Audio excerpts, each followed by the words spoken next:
من يهده الله فلا مضل له ومن يضلله فلا هادي له واشهد ان لا اله الا الله واشهد ان محمدا عبده ورسوله اما بعد فان خير الحديث كتاب الله وخير الهدي هدي محمد صلى الله عليه وسلم وشر الامور محدثاتها وكل محدثة بدعة وكل بدعة ضلالة وكل ضلالة في النار اعوذ بالله من الشيطان الرجيم لقد كان لكم في رسول اللہ اسوۃ حسنہ۔ تمام قسم کی تعریفات اور حمد و ثنا اللہ مالک الملک کے لیے ہے، جو تمام کائنات کے خالق، مالک اور رازق ہیں، جو اپنے بندوں پر بے شمار انعامات کرنے والے ہیں، جو ہمیشہ سے ہیں اور ہمیشہ ہی رہیں گے، نہ جن کی ذات میں کوئی شریک ہے نہ جن کی صفات میں کوئی شریک ہے۔ حمد و ثنا کے بعد لاکھوں کروڑوں درود و سلام ہو اس ہستی اقدس و مقدس پر کہ جن کا نام نامی اور اسم گرامی حضرت محمد رسول اللہ صلی اللہ علیہ وآلہ وسلم ہے، جنہیں تمام کائنات کا ہادی، رہنما، مقتدا، پیشوا، رہبر، امام بنا کر بھیجا، اور جن کے قلب اطہر پر اللہ رب العزت نے اپنی آخری کتاب حمید کو نازل فرمایا۔ حمد و ثنا اور درود و سلام کے بعد لاکھوں رحمتیں ہوں آپ کے صحابہ پر، امت کے ادیبوں پر، امت کے شہیدوں پر، واعظین، مبلغین پر، کہ جن کی وجہ سے اسلام ٹھیک اور مکمل حالت میں ہم تک پہنچا۔ معزز سامعین گرامی قدر، گزشتہ خطبہ میں دور حاضر کی ایک ایجاد، ایک بدعت کے حوالے سے چند گزارشات کو رکھا تھا۔ ہمارا موضوع صحابہ کی سیرت کے حوالے سے چل رہا تھا۔ اسی دوران ربیع الاول کا مہینہ شروع ہوا۔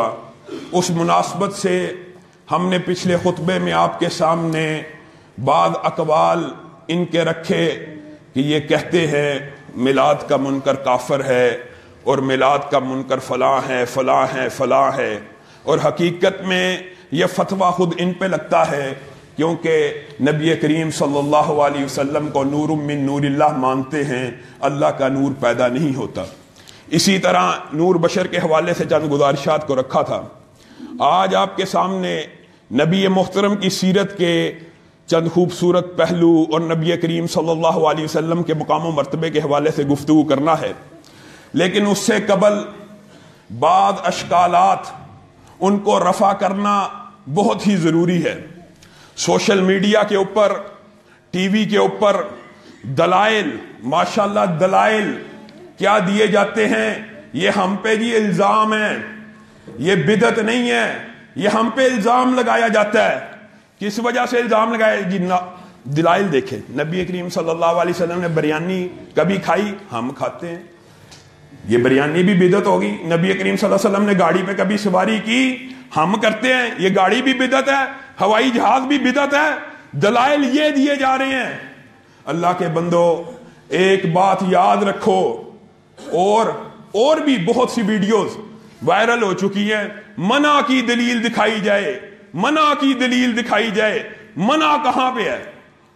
اللہ کے بندو، دین کے اندر ہر اضافہ بدعت ہے۔ دین کے اندر ایک زیر زبر کی تبدیلی نہیں ہو سکتی۔ بریانی کھانا دین ہے اور گاڑی دین کا حصہ ہے؟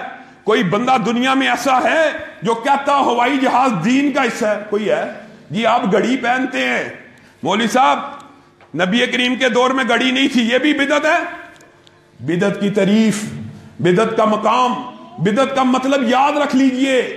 دین کے اندر نئی بات کو ایجاد کرنا، یہ نبی کریم صلی اللہ علیہ وسلم کے اوپر ایک الزام لگانا ہوتا ہے۔ کیوں؟ نبی کریم صلی اللہ علیہ وسلم نے دین مکمل پہنچایا ہے، نبی کریم نے دین پورا دیا ہے۔ اگر کوئی بندہ سوچتا ہے دین کی کوئی اچھی بات رہ گئی تھی، آج میں اذان سے پہلے سورت فاتحہ کی تلاوت کر لوں، کیا حرج ہے؟ فاتحہ پڑھنے میں کوئی حرج ہے؟ سارا دن پڑھتے ہیں۔ ایک مؤذن اٹھے، اذان سے پہلے فاتحہ کی تلاوت شروع کر دے، آپ بھی کہیں گے یار یہ کیا کر رہا ہے؟ اور خود اذان سے پہلے جو مرضی گاڑ لو۔ دین یہ ہے کہ دینی امور کے اندر کوئی بات ایجاد کرنا، اور پھر کہتے ہیں منع کی دلیل دکھائیں۔ دینی امور، عبادات اللہ کی طرف سے نازل کردہ ہوتی ہیں۔ نبی کریم صلی اللہ علیہ وسلم شارع اور شارح ہوتے ہیں، اس کی تشریح کرتے ہیں. نبی کریم صلی اللہ علیہ وسلم دین کی تشریح کرتے ہیں. یہ یار عجیب و غریب فلسفہ ہے. اس کو کہتے ذرا چپ کرانا. یہ عجیب و غریب انہوں نے فلسفہ بنایا ہوا ہے. جو بات دنیا کے معاملات کی ہے اس کو کہتے ہیں ادھر سے منع کی دلیل دکھاؤ. مجھے ایک بات بتلائیے, طواف کے کتنے چکر ہیں؟ 7. ایک بندہ اٹھے, وہ 8 چکر لگائے, 9 چکر لگائے, درست ہوگا؟ ٹھیک ہوگا؟ نہیں. کیوں؟ منع کی دلیل کہاں پہ ہے؟ کہاں پہ لکھا منع؟ ایک بندہ 2 رکعت کی جگہ 3 رکعت پڑھ لے, منع کہاں لکھا ہے؟ 4 کی جگہ 5 پڑھ لے, منع کہاں لکھا ہے؟ ہر نماز کی 2 3 اذانیں دینا شروع کر دے, منع کہاں لکھا ہے؟ اور بھائی دین کے اندر عبادات ساری منع ہوتی ہیں. یہ کلیہ یاد رکھیے. کوئی بندہ اٹھ کے عبادت نہیں کر سکتا. کوئی بندہ اٹھ کے سوچے یہ بڑا اچھا کام ہے, یہ میں دین میں اضافہ کر دیتا ہوں. کل بدعت ضلالہ. ہر اضافہ دین کے اندر, ہر اضافہ دین کے اندر. دنیا کی بات نہیں ہو رہی. دنیا کے معاملات کا الٹا حساب ہوتا ہے. ہر معاملہ جائز ہوتا ہے, ہر چیز روا ہوتی ہے, الا یہ کہ اس کے اوپر نص آ جائے. حدود و قیود کا تعین دنیا کے معاملات میں شریعت کی نصوص کرتی ہیں. کیا مطلب؟ لباس جو مرضی پہنو, پینٹ شرٹ پہن لو, شلوار قمیض پہن لو, جو مرضی لباس پہنو, لیکن ہو کیا؟ ساتر ہو, ستر ڈھانپنے والا ہو, چست نہ ہو, ادا نمایاں نہ ہو, عورت سے مشابہ نہ ہو, کفار کی مشابہت نہ ہو. یہ حدود و قیود دنیا کے معاملات میں طے ہیں. کفار سے مشابہت سے مراد بھی مذہبی مشابہت ہے. اور افسوس تم نے ایک رواج کو, ایک رسم کو, ایک پوری کی پوری عید دین بنا کے گھڑ بھی لی. دین مانتے ہو کہ نہیں؟ یا تو انکار کرو ہم اس کو دین نہیں مانتے. اگر دین سمجھ کے, دین مان کے اس عید کو ایجاد کیا ہے تو اس کا ثبوت درکار ہے, اس کو ثابت کرنا ہوگا. اور اگر سمجھتے ہو دین نہیں ہے تو اس کو چھوڑ دو. اگر سمجھتے ہو دین ہی نہیں ہے تو پھر اس کو ترک کر دو. اور یاد رکھیے اس کے اندر ایک بہت بڑی علت ہے. عیسائیوں نے پہلے بھی آپ کے سامنے رکھا, پہلا مذہب ہے عیسائی مذہب, جنہوں نے اپنے نبی کی سالگرہ کو, برتھ ڈے کو منایا اور عید کا دن قرار دیا. یہ کفار کی مشابہت ہے کہ نہیں؟ کفار کا مذہبی تہوار ہے تھا کہ نہیں؟ عیسائیوں کا مذہبی تہوار ہے کہ نہیں؟ آج اٹھے کوئی بندہ نیا دیندار پیدا ہو جائے, جی ہم ہولی بھی منائیں گے, ہم فلاں بھی منائیں گے, سارے کفار, آپ اس کی گریبان کو پکڑ لیں گے. یہ کیا بات کرتے ہو؟ لیکن یہاں پہ الٹا معاملہ ہے. سب کو پتا ہے, کوئی میٹرک پاس بندہ بھی یہاں پہ ہو, 8 پڑھا ہوا ہو, 5 پڑھا ہوا ہو, تحقیق کرے, اللہ کی قسم سب کو پتا ہے عیسائیوں نے سب سے پہلے اپنی نبی کی سالگرہ کو سیلیبریٹ کیا اور اس کو مذہبی تہوار بنایا. یہ کوئی راکٹ سائنس ہے؟ یہ کوئی بڑی مشکل بات ہے؟ یہ سمجھنا مشکل ہے؟ نہیں, بہت آسان بات ہے. کوئی بندہ گھر جا کے تحقیق کرے کفار کا مذہبی تہوار ہے کہ نہیں. آج ہم کفار کے تہواروں کو منائیں اور کیا سمجھ کے منائیں؟ نعوذ باللہ دین. اور عجیب و غریب فلسفے معاشرے کے اندر موجود ہیں. کئی مرتبہ اپنے آپ کو روک لیتا ہوں بات کرنے سے, لیکن آج کا دن اس حوالے سے بہت اہم ہے. معاشرے کے اندر آج کیا کیا الفاظ اور کیا کیا جملے بولے جانے ہیں, ذرا ان کے اوپر غور کیجئے. حاضر بھی ہیں اور ناظر بھی ہیں. کیا ہیں؟ حاضر بھی ہیں. اور حاضر کس کو کہتے ہیں؟ جو موجود ہو. ناظر کس کو کہتے ہیں؟ جو دیکھ رہا ہو. سمجھ آ رہی ہے بات؟ حاضر وہ جو موجود ہو, ناظر وہ جو دیکھ رہا ہو. ایک کلیہ اور قاعدہ یاد رکھ لیجئے, نبی محترم اتنی شان و عظمت والے ہیں, اتنا بلند مقام والے ہیں کہ کوئی حالت ایمان میں ایک مرتبہ ان کی زیارت کر لے, صرف ایک مرتبہ حالت ایمان میں ان کی زیارت کر لے, اللہ رب العزت نے اس آنکھ کے اوپر جہنم کی آگ کو حرام کر دیا. اور اگر نبی نہ ہو, بات ذرا غور سے سمجھنا, اگر نبی نہ ہو وہ تو دیکھ نہیں سکتا, لیکن موجود کی صحبت ہو, صرف نبی کریم ناظر ہوں, نبی کریم اس کو دیکھ لیں, چاہے وہ نبی نہ ہو, وہ نبی کو نہ بھی دیکھ سکتا ہو، نبی موجود ہو، اس کو دیکھ لے، وہ کیا بن جاتا ہے؟ صحابی بن جاتا ہے۔ کیا صرف دیکھنا شرط ہے؟ نہیں، نبی موجود ہو، حاضر ہو اور ناظر ہو، بندہ ایمان والا ہو تو کیا بن جاتا ہے؟ بات سمجھ آ رہی ہے؟ نبی کریم حاضر ہو اور نبی کریم ناظر ہو، بندہ نبینا بھی ہو، ایمان والا ہو، صحابی بن جاتا ہے۔ یا نبی کریم حاضر ہوں، ناظر ہوں، بندہ بے ایمان ہو تو کیا بن جاتا ہے؟ ابو جہل یا ابو لہب بن جاتا ہے۔ لوگوں، نبی کریم موجود ہو، حاضر ہو اور ناظر ہو، بندہ بے ایمان ہو تو ابو لہب اور ابو جہل بنتا ہے، اگر بندہ ایماندار ہو صحابی بنتا ہے۔ آج معاشرے کے اندر آپ نے نکلنا ہے، جو لوگ کہہ رہے ہیں حاضر بھی ہیں اور ناظر بھی ہیں، ان سے پوچھو تم صحابی ہو کہ ابو جہل ہو؟ تم صحابی ہو کہ ابو لہب ہو؟ اگر موجود مانتے ہو، ناظر مانتے ہو تو لا محالہ اسلام کا کلیہ اور قاعدہ ہے تم صحابی ہوگے، اگر بے ایمان ہو تو کیا ہوگے؟ ابو۔ یہ کیا کلیہ ہے؟ یہ کیا فلسفے بنائے ہوئے ہیں؟ لوگوں، اس بات کے اوپر غور کرو۔ لاکھوں انبیاء آئے، کم و بیش 1,20,24,000 انبیاء آئے، 313 اولو العزم، ان میں سے بھی 5 اولو العزم یعنی بڑے رسول۔ اتنے انبیاء اور رسول آئے، قبریں کہاں ہیں؟ 1,00,000 انبیاء، کبھی سوچے اللہ کو شریعت میں کیا مطلوب و مقصود ہے؟ اللہ کو یہ میلے ٹھیلے، گانے بجانے، ڈھول ڈھمکے، ناچ گانا شریعت میں مطلوب و مقصود ہوتا تو سب سے بڑے بڑے مزار کن کے ہوتے؟ نبیوں کے ہوتے۔ نبیوں سے اعلیٰ کوئی ہو سکتا ہے؟ کہاں پہ ان کی قبریں؟ اللہ رب العزت نے تو نبیوں کی قبریں بھی خلط کر دی تاکہ ان کے اوپر شریعت کے اندر شرک کے بازار نہ گرم ہو سکے۔ کتنے نبی ہیں جن کی قبروں کا یقین ہے؟ پتہ ہے آپ کو؟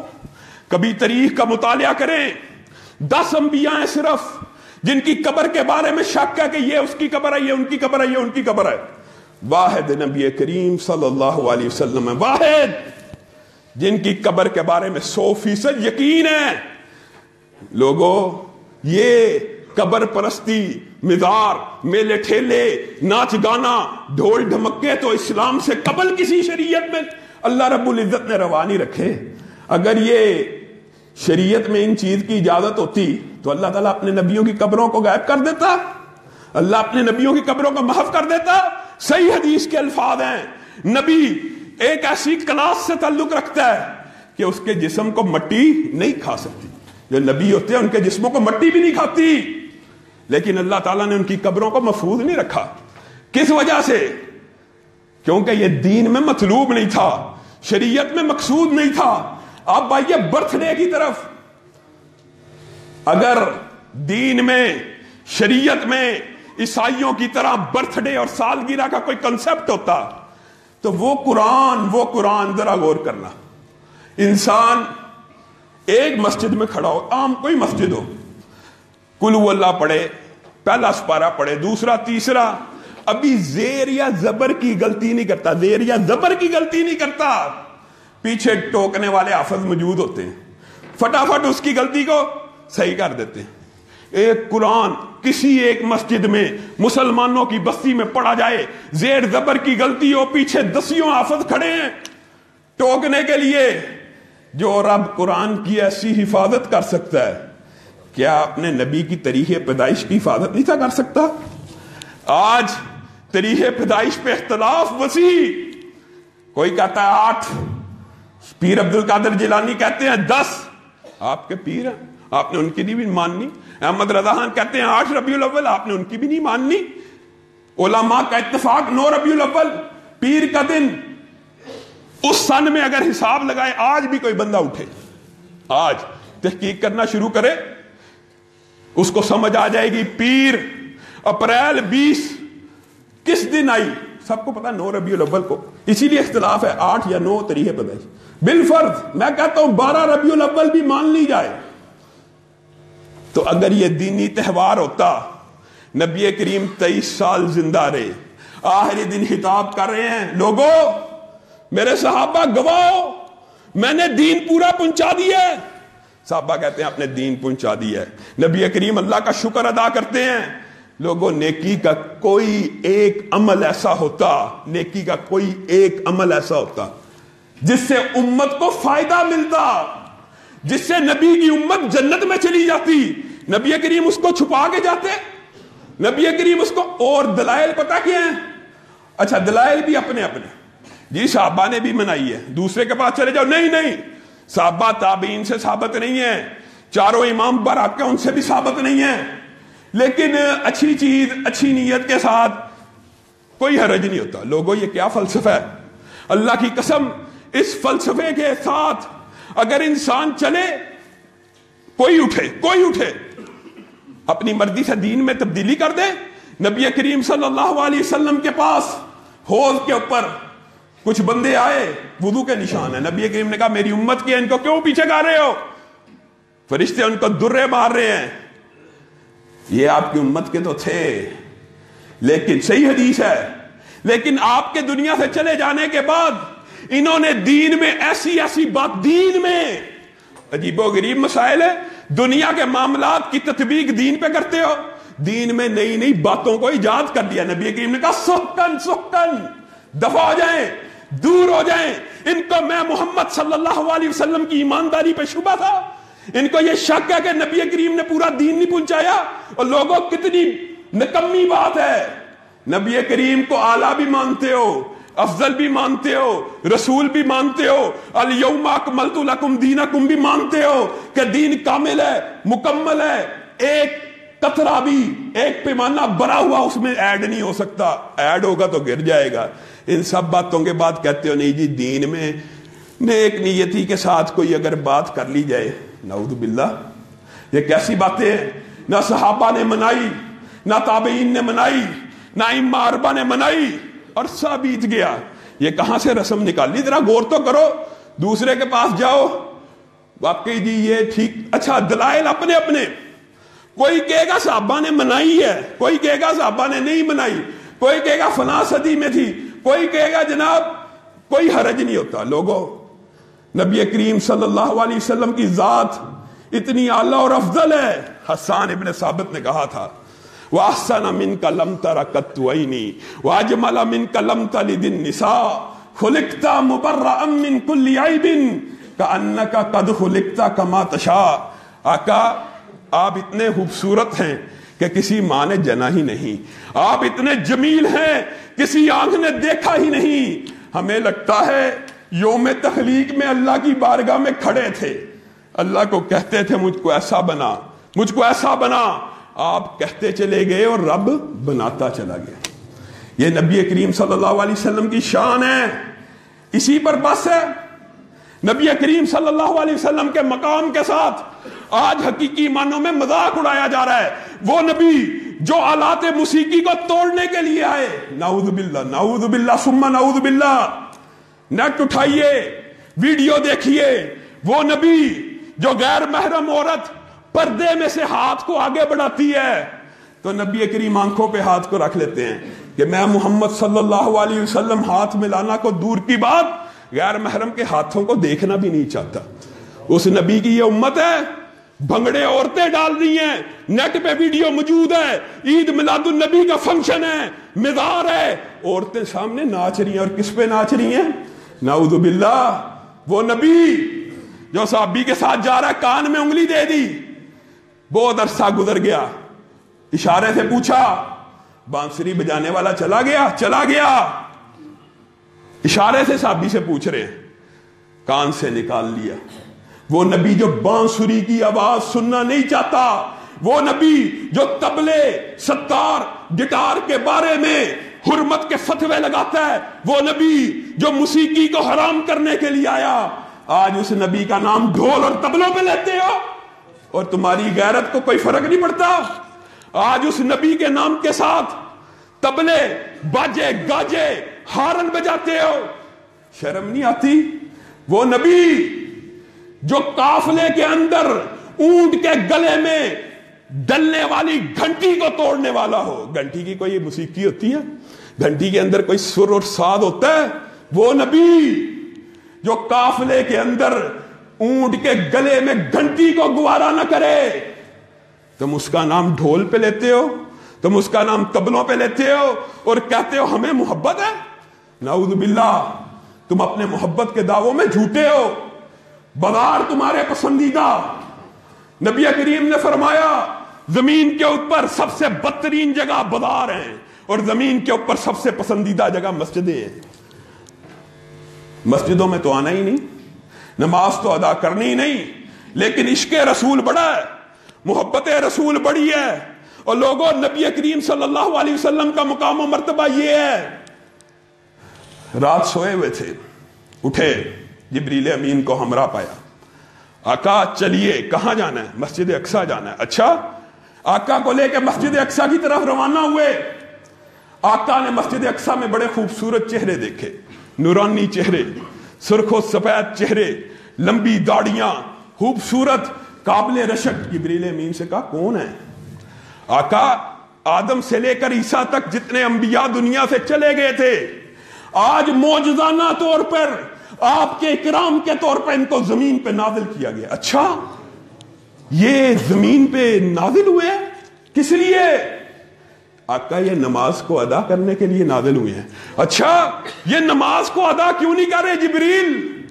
جبریل نے کہا ان کو اپنے امام کا انتظار ہے, ان کو اپنے امام کا انتظار ہے. پھر جبریل نے آقا علیہ السلام کے کاندھے اقدس کے اوپر ہاتھ کو رکھا اور 1,24,000 انبیاء کے مصلی امامت پہ کھڑا کر دیا. لوگوں, تم نبی سے محبت کرتے ہو؟ وہ نبی جو 1,24,000 انبیاء کے مصلی امامت پہ کھڑا ہو, جس کی ذات اتنی اعلیٰ ہو, جس کی ذات اتنی عرفہ ہو, اس کی بات اعلیٰ نہیں, اس کا کلام اعلیٰ نہیں, اس کا قول اعلیٰ نہیں, اس کا فعل اعلیٰ نہیں, اس کا عمل اعلیٰ نہیں, اس کے اعمال پہ تمہاری صبر نہیں ہوتا. تم نئی نئی دین میں چیزیں ایجاد کرتے ہو, نبی کی سنتیں ختم ہو گئی, تم نے نبی کی ساری سنتوں کو اپنا لیا, تم نے نبی کے سارے اذکار کو اپنا لیا. اور نبی کریم تو اتنا ذکر کیا کرتے تھے, میں دعوے سے کہتا ہوں مسجد میں جتنے بیٹھے ہیں کوئی ایک بندہ بھی ان سارے اذکار کو زبانی یاد نہیں رکھتا ہوگا جتنا ذکر وہ صرف صبح اور شام کو کرتے تھے. یہ نبی کریم, ان کا مقام و مرتبہ تم نے بیان کرنا ہے. آؤ تم کو بتاتا ہوں نبی کا مقام و مرتبہ کیا ہے. ابھی چھوٹے تھے, کم عمر تھے, 2 فرشتے آئے, نبوت نہیں ملی ابھی. ہوا نام ہوا, ہاں یہ وہی ہے. اس کے وزن کے بڑے چرچے ہیں, اس کے مقام و مرتبے کی آسمان پہ دھومیں ہیں. یہ بہت بلند پایا ہستی ہے. کتنی بلند ہے؟ تخیل کے اندر فرشتوں نے میدان کو قائم کیا, کہا ذرا ایک آدم کے بیٹے کے ساتھ اس کو تولتے ہیں. ایک آدم کے بیٹے کے ساتھ نبی کے وزن کو تولا گیا. نبی کا پلڑا بھاری ہو گیا. انہوں نے کہا 1 سے تول رہے ہو؟ یہ تو بڑی اعلیٰ ہستی ہے, 10 سے تولو, 100 سے تولو, 1000 سے تولو. میرے نبی کو 1,00,000 آدم کے بیٹوں سے تولا گیا. نبی کا پلڑا بھاری ہو گیا. انہوں نے کہا ایسے نہیں تول سکتا. 1 نہیں, 10 لاکھ سے تولو, 1 کروڑ سے تولو, 10 کروڑ سے تولو. میرے نبی تنہا کو 10 کروڑ سے تولا گیا. میرے نبی کا پلڑا بھاری ہو گیا. انہوں نے کہا ایسے نہیں تول سکتا. 1 ارب سے تولو, 5 ارب سے تولو, 10 ارب انسانوں سے میرے نبی کو تولا گیا. میرے نبی کا پلڑا بھاری ہو گیا. یہاں پہ رکیے. انہوں نے کہا یہ کوئی اور ہی معاملہ ہے, یہ کوئی اور ہی بات ہے. آدم سے لے کر قیامت تک جتنے انسان پیدا ہونے ہیں ان کو ایک پلڑے میں ڈال دیا جائے, تنہا آمنہ کے لال کو دوسرے پلڑے میں ڈالا جائے. یہاں پہ رکیے, غور کیجئے, تعصب کو چھوڑیے, سینوں کو کھولیے, دماغ سے فرقہ وریت اور نفرت کے بیجوں کو مٹائیے. میرے نبی کے ساتھ پوری انسانیت تل رہی ہے. یہاں پہ غور کرنے کی ضرورت ہے. ایک پلڑے میں سارے رسول موجود ہیں کہ نہیں؟ ہر رسول کے صحابی موجود ہیں کہ نہیں؟ ہر امت کے شہید موجود ہیں کہ نہیں؟ ہر امت کے ولی موجود ہیں کہ نہیں؟ اللہ کی قسم جب میرے آقا کو پوری انسانیت سے تولا گیا، میرے آقا کا پلڑا بھاری ہو گیا۔ یہ آقا، اس کی بات کو چھوڑ دیا جائے، اس کے قول کو ترک کر دیا جائے، اس کی گفتار نشست برخاست تقریر کو چھوڑا جائے، تم ہمیں یہ دعوت دیتے ہو؟ تمہاری دعوت نکمی ہے۔ یہ نیک نیتی کی بنیاد کے اوپر کچھ بھی کیا جا سکتا ہے، نعوذ باللہ۔ 2 واقعات تم نے یاد کر کے جانے ہیں، 2 واقعات، صرف 2 بھی کافی ہوتے ہیں۔ اللہ تعالیٰ کی مرضی ہوتی ہے، ہدایت اللہ کے ہاتھوں میں۔ ہو سکتا ہے کسی کے دل میں یہ بات اتر جائے۔ حضرت ابو بکر مسند خلافت کے اوپر موجود ہیں، خلیفۃ المسلمین ہیں، امیر المؤمنین ہیں، اور ان کے پاس نبی کا یہ فرمان موجود ہے کہ ابو بکر و عمر عثمان و علی کی اقتداء ہونی چاہیے، ان کی پیروی ہونی چاہیے، ان کی اتباع ہونی چاہیے، یہ فرمان بھی موجود ہے۔ اب چور چوری کر کے آتا ہے، دوسرے ہاتھ کے کٹنے کی باری ہے، متعدد مرتبہ چوری کر چکا۔ حضرت ابو بکر امت کے اوپر رحم کرنے والے ہیں، ان کے دل میں خیال آتا ہے دوسرا ہاتھ بھی اگر کاٹ دیا، رفع حاجت کیسے کرے گا، کھانا کیسے کھائے گا؟ اور نیت کی کیا کہوں، نیت کی باتیں کرنے والوں، یہ نیت بری ہے، یہ نیت بد ہے، اس سے اعلیٰ کوئی نیت ہو سکتی ہے؟ میں ہاتھ نہیں کاٹوں گا، کیوں؟ مجبوری ہے۔ رفع حاجت کیسے کرے گا، کھانا کیسے کھائے گا؟ میں اس کا ہاتھ نہیں کاٹتا، میں اس کا پاؤں کاٹ دیتا ہوں۔ پاس ہی عمر بیٹھے ہیں، کھڑے ہوتے ہیں، کہتے ہیں ابو بکر، السنت الید، ہاتھ کو کاٹنا مدینے والے کی سنت ہے، اور مدینے والے کے فتوے کے سامنے تیرا فتویٰ نہیں چل سکتا۔ اور لوگوں، اللہ کی قسم، کائنات میں نبی کی بات کو چھوڑ کر، نبی کی بات کے مقابل اگر ہم نے کسی کی بات کو ماننا ہوتا تو کس کی بات کو مانتے؟ ابو بکر کی بات کو مانتے، جو افضل الخلائق کی بعد الانبیاء، نبیوں کے بعد چشم فلک نے اتنا عظیم انسان نہیں دیکھا۔ اگر اس کا فتویٰ نبی کے سامنے نہیں چل سکتا تو تیرے گلی کے مولوی کا، تیرے محلے کے امام کا، محلے کا نہ بھی ہو، سب سے بڑے امام کا فتویٰ بھی غور کرنا چاہیے۔ ایک طرف کہتے ہیں ہم مقلد ہیں، ہم مقلد ہیں، اور مقلد ہو تو امام ابو حنیفہ رحمہ اللہ سے ثابت کر دو۔ اس بارے میں مجتہد بن جاتے ہو، براہ راست مسائل حل کرنا شروع کر دیتے ہو۔ عجیب و غریب تضادات ہیں۔ ایک طرف مقلد ہے، جی مقلد ہے، مقلد ہے تو امام کی مانو۔ انہوں نے تو اس کو کبھی سوچا بھی نہیں، تب یہ تصور ہی نہیں تھا، یہ ایک باتیں کیا، کبھی اس دور میں یہ تصور ہو سکتا تھا کہ کفار کی مشابہت کی جائے گی؟ دوسرا واقعہ جو آپ نے یاد کرنا ہے، حضرت عمر مسند خلافت کے اوپر بیٹھے ہوئے، خلیفۃ المسلمین ہیں، خلیفہ ہیں، خانہ کعبہ سے چکر لگا، خانہ کعبہ ویران ہے، دل کو چوٹ لگی، کہا یار یہ جو عربی ہے نا، حجازی، یہ حج کے لیے آتے ہیں، عمرہ بھی ساتھ کر لیتے ہیں، یہ بڑا کام خراب ہے، خانہ کعبہ ویران ہو گیا۔ میں ایسا کرتا ہوں، نیت کے اوپر، نیت کا فلسفہ پھیلانے والوں ذرا غور کرو، نیت عمر کی کیا ہے؟ خانہ کعبہ ویران ہے، آباد ہو جائے گا، میں حج تمتع کے اوپر پابندی کو لگاتا ہوں۔ حضرت عمر نے آرڈیننس جاری کر دیا، حج تمتع ایسا حج ہوتا ہے جو ہم پاکستانی بھی جا کے کرتے ہیں، جا کے عمرہ کرتے ہیں، پھر احرام اتار لیا، حج کے دنوں میں احرام پہن کے حج کر لیا۔ اس کو حج تمتع اس لیے کہا جاتا ہے، اس کے اندر عمرے کا فائدہ بھی اٹھا لیا گیا، کرنے حج گئے، عمرہ بھی کر لیا۔ حضرت عمر نے کہا میں حج تمتع کے اوپر پابندی کو لگاتا ہوں، کیونکہ خانہ کعبہ ویران ہے، اس سے عمدہ کوئی نیت ہو سکتی ہے؟ مسجد آباد ہو جائے، خانہ کعبہ حرم کعبہ آباد ہو جائے، لیکن بات دین کی تھی۔ ادھر آرڈیننس جاری کیا، ادھر ہرکاروں نے آ کے اطلاع دی، آپ کے حکم کی سب سے پہلی مخالفت آپ کے اپنے بیٹے عبداللہ ابن عمر نے کر دی۔ کیا کیا ہے؟ وہ میقات پہ پہنچا ہے، اس نے حج تمتع کے ساتھ لبیک کہا ہے اور احرام کو باندھ لیا، پکڑ کے لاؤ، ہرکاروں کو دوڑایا۔ عبداللہ ابن عمر جو ہمیشہ بچھی ہوئی نظر، جھکی ہوئی گردن، بچھی ہوئی پلک، سمٹے ہوئے سینے کے ساتھ آتے تھے اپنے باپ کے سامنے، آج آ رہے ہیں نظریں اٹھی ہوئی، سینہ تنا ہوا، گردن اکڑی ہوئی۔ بیٹے کے بدلتے ہوئے تیوروں کو حضرت عمر نے دیکھا، کہا کیا ماجرا ہے؟ میں نے آرڈیننس جاری کیا تھا اور تو میرا بیٹا ہو کے سب سے پہلے میری مخالفت کرے گا؟ سلطنت کا نظام و نسق کیسے چلے گا؟ سلطنت کے امور کیسے چلیں گے؟ اپنا بیٹا میری بات نہیں مانتا۔ عبداللہ ابن عمر نے آپ کا اور میرا عقیدہ، آپ کا اور میرا منہج، آپ کا اور میرا نظریہ بیان کر دیا۔ بابا ایک بات بتلائیے، اس قبر والے کی بات کو مانا جائے گا کہ آپ کی بات کو مانا جائے گا؟ حضرت عمر کی آنکھوں میں آنسو آ گئے، اللہ تو نے اتنا عمدہ بیٹا دیا، ذرا سا ہلنے لگا تھا پکڑ کے سیدھا کر دیا، اسی وقت رجوع کرتے ہیں۔ ضد نہیں کی دور حاضر کی طرح قول رسول آ جائے، حدیث رسول آ جائے، فرمان رسول آ جائے، جی نبی کی حدیث تو ٹھیک ہے کہ بعد بھی نعوذ باللہ سوچنے کی بات ہے، ٹھیک ہے، لیکن وہ حالات بدل گئے ہیں، دور بدل گیا ہے، ہمارے مولوی صاحب، ہمارے امام، لوگوں کچھ اللہ کا خوف ہونا چاہیے۔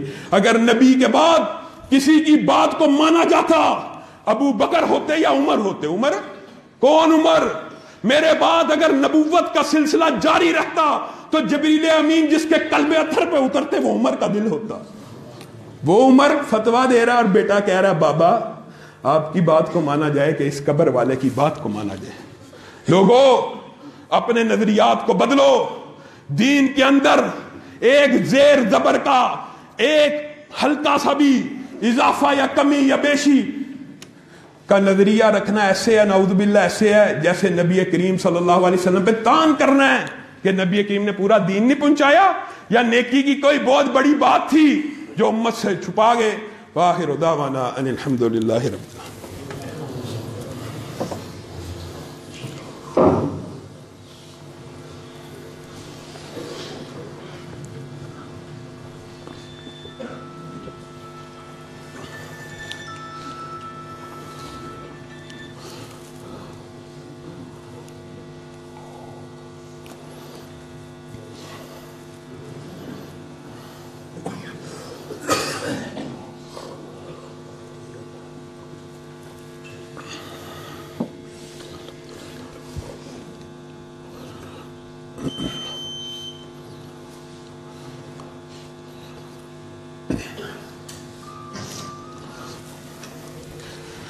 ان الحمد لله نحمده ونستعينه ونستغفره ونؤمن به ونتوكل عليه ونعوذ بالله من شرور انفسنا ومن سيئات اعمالنا من يهده الله فلا مضل له ومن يضلل فلا هادي له واشهد ان لا اله الا الله واشهد ان محمدا عبده ورسوله اما بعد فان خير الحديث كتاب الله وخير الهدي هدي محمد صلى الله عليه وسلم وشر الامور محدثاتها وكل محدثة بدعة وكل بدعة ضلالة وكل ضلالة في النار۔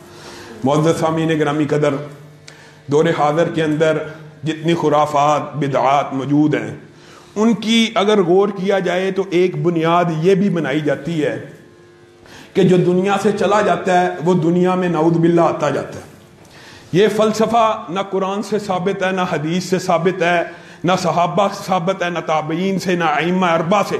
ایک طویل عرصے تک کبھی فوت شدہ واپس نہیں تھا آیا، لیکن یہ فلسفہ بھی اچانک گھڑا گیا۔ یاد رکھیے جو بندہ جنت میں چلا جائے گا، میں آپ کو صحیح حدیث بیان کر رہا ہوں، اس سے پوچھا جائے گا دنیا میں جانا، کہے گا میں نہیں جاتا، میں کیوں جاؤں، بڑی مشکل سے جنت حاصل کیا، نہیں جاتا۔ اس سے پھر پوچھا گیا جانا چاہتا، نہیں جانا چاہتا۔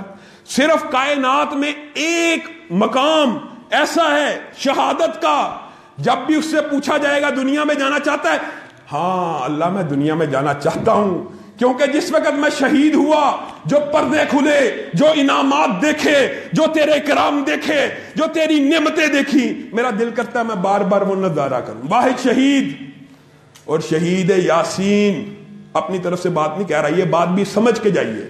یہ جو فلسفہ ہے اس کی بنیاد ہے بہت سی بدعات اور خرافات کی۔ جمعرات کو جی آتے ہیں مردہ، روحیں آتی ہیں، زمین پہ آتی ہیں جاتی ہیں، یہ صرف پاکستان میں ہی آتی جاتی ہے۔ اور شہید یاسین کیا کہہ رہا ہے؟ یا لیت قومی یعلمون، یا لیت قومی یعلمون، اللہ ایک مرتبہ بھیج دے واپس، کاش میری قوم جان جائے کہ شہادت کا کیا رتبہ ہے، ایک مرتبہ واپس بھیج دے۔ اور لوگوں انبیاء بھی دنیا میں واپس نہیں آتے۔ نبی کریم کا جو واقعہ یہ معجزے کا ہے، اگر دنیا میں آمد رفت کا سسٹم ہوتا ایک ہی نبی کافی تھا، آدم آتے واپس جاتے، آتے واپس جاتے، ایکسپیرینس بھی بڑھ جاتا، تجربہ بھی بڑھ جاتا، تبلیغ کا انداز بھی بڑھ جاتا۔ اور ایک بات معاشرے میں جو پھیلاتے ہیں جی یہ شہید زندہ، ان کو مردہ نہ کو، اس فلسفے کے بنیاد پہ جی شہیدوں کی جو ہوتی ہے نا، شہید آتے جاتے ہیں. ذرا ایک بات، اللہ قرآن میں کہہ رہا ہے شہید یاسین التجا کر رہا ہے مجھے واپس بھیجو، اللہ نہیں بھیجتا، لیکن بالفرض ان کی یہ بات من گڑت خود ساختہ مان لی جائے. شہید صاحب واپس آ رہے ہیں اور بیوی نے شادی کر لی. شہید کی بیوی شادی کر سکتی ہے کہ نہیں؟ کر سکتی ہے. شہید کی وراثت تقسیم ہوتی ہے کہ نہیں؟ ہوتی ہے. شہید کی بیوی نے شادی کر لی ہے، شہید واپس آ گیا، بیوی نے شادی کسی اور سے کی ہوئی ہے، اور نعوذ باللہ کوئی بات سمجھ آئی ہے کہ نہیں؟ وہ گھر آیا، بیوی کی شادی کسی اور سے ہو چکی ہے. کیا اللہ اپنے ولیوں کو اس طرح شرمسار کرتا ہے، اس طرح ان کی گرفت کرتا ہے؟ یہ تم نے کہاں سے فلسفہ ڈھونڈا ہوا ہے؟ اللہ کی قسم جو دنیا سے چلا جائے وہ اس دنیا میں واپس نہیں آتا. ہاں علی بتہ برزخ کی زندگی گزارتا ہے، اور اللہ تعالیٰ نے کہا برزخ کی زندگی کے بارے میں تم شعور نہیں رکھتے، لیکن شہیدوں کے بارے میں بیان بھی کر دیا. عرش کے نیچے کندیلوں میں ہیں، سبز پرندوں کے قالب میں ہیں، اللہ کا عطا کردہ رزق بھی کھاتے پیتے ہیں. لوگوں یہ جو فلسفہ جتنا ہے یہ کس وجہ سے ہے؟ نبی کریم کی آخری وصیت سن لو، اپنی بات کو ختم کروں گا. اللہ کی لعنت ہو یہودیوں اور عیسائیوں پر کہ جنہوں نے اپنے نبیوں کی قبروں کو سجدہ گاہ بنا لیا. لوگوں قبر کو سجدہ گاہ بنانا کیا اسلامی شریعت کا قانون ہو سکتا ہے؟ جو نبی مخلوق کو مخلوق کی عبادت سے نکال کے اللہ کی عبادت کی طرف لے کے جائے، وہ لوگوں کو پھر یہ کہے گا میری عبادت کرو. اللہ کہہ رہا ہے کیا انبیاء اسلام لانے کے بعد اس چیز کی دعوت دیتے ہیں کہ ہماری عبادت کرو؟ ایسا ہرگز نہیں ہے. اللہ رب العزت جو کہا گیا، جو سنا گیا، اس کو سمجھنے کی توفیق عنایت فرمائے. سبحان ربک رب العزت عما یصفون وسلام